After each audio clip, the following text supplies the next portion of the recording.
The scion's eyes opened in sync with the being whose flesh she was molded from. As their feet floated from the ground, the vision before the unseeing one had begun to unfold.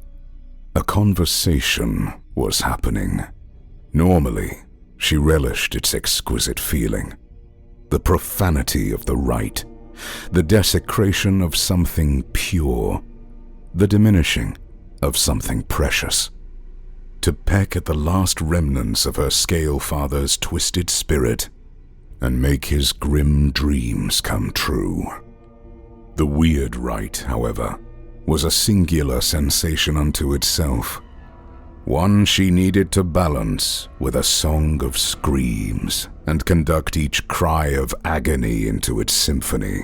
The mortal crumpled over the altar, writhing and twisting under her talons. With her closed eyes, she would read what fate's threads wove in her seer father's corpse. The horned thing's fingers, one by one, began to close with each intonation. Each one a newcomer, each one an enemy. But unlike the others that came before, their true names echoed harshly, unclearly. Copper trick bearing silver, black pinion snow sharpened, scale maiden hell-tempered, the inheritor duty sworn, lone abbot, thread cutting. The rattle of his throat transforming the sound into a croaking hiss. To paradise look you. I care not for these newcomers. Show me my reward. Show me what the gate promised, she proclaimed, shuddering in anticipation of the pain she would wring from them.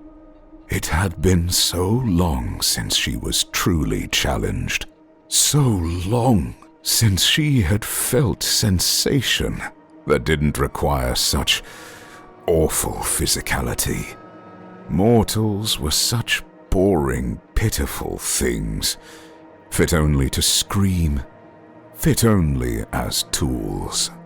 Patience, she told herself. Patience would give her satisfaction. She would savor it.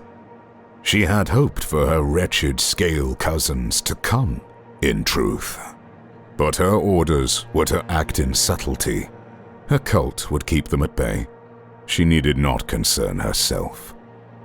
Still, she had never known hesitance in her father, before or since, but she could swear the undead thing regarded them differently. He relented and regaled the skein. The same words he had spoken to her years before began to repeat on his ethereal tongue. A fifth in wage of war grows against us. I see black wings unfurl, black words exchanged, black hearts made full with pain. His scale maiden incinerated, his wardens falling in their stride, his scepter. His head tilted slightly, as if his dead eyes perceived something far away.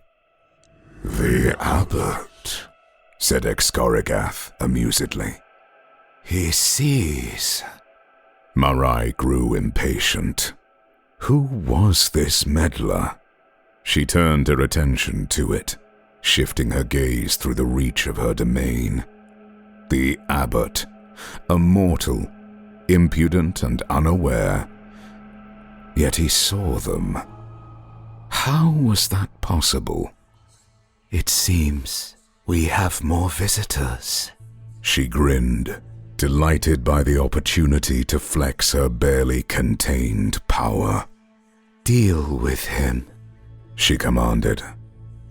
But for the first time in what seemed an age, he did not immediately respond.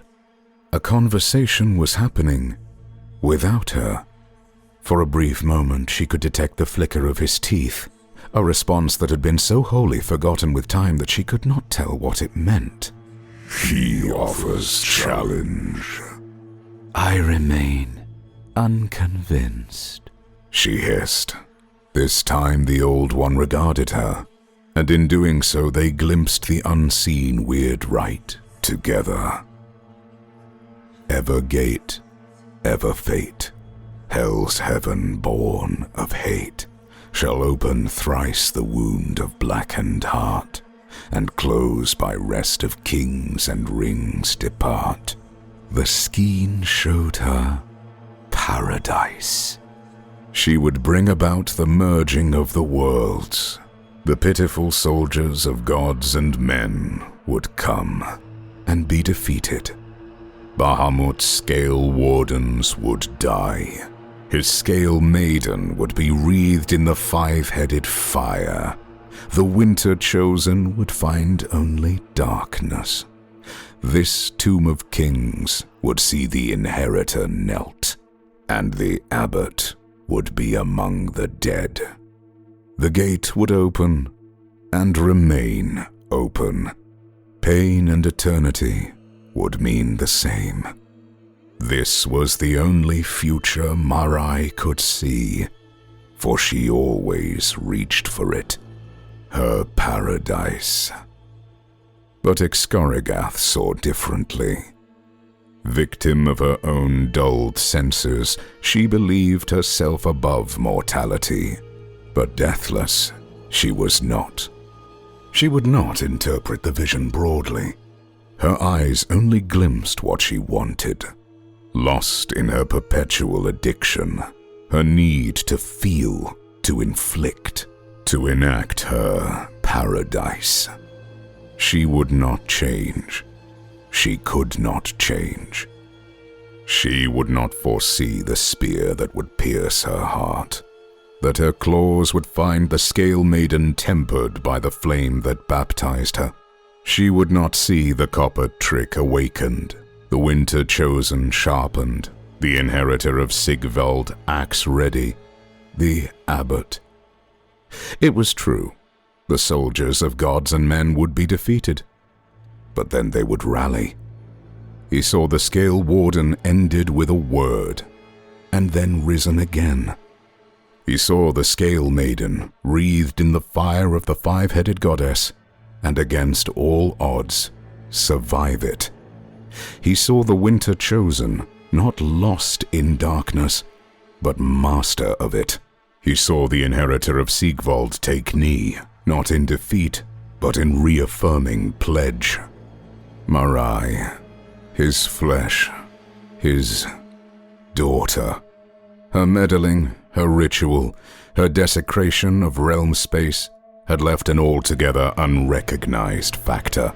By bringing down the walls that separated the worlds, she had made herself and her corpse father powerful. But what power it gave them, it also gave to the abbot.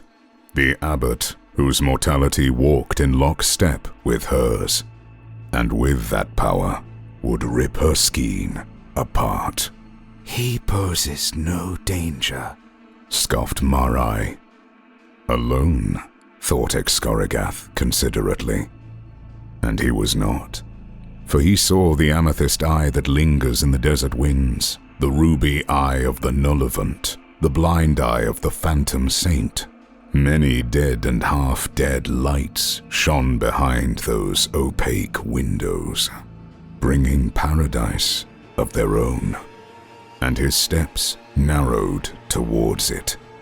His words to Excorigath seemed to echo, a confidence he had not heard spoken to one such as him before in opposition in over 1,000 years. "What do you want me to do with your body?" said the abbot.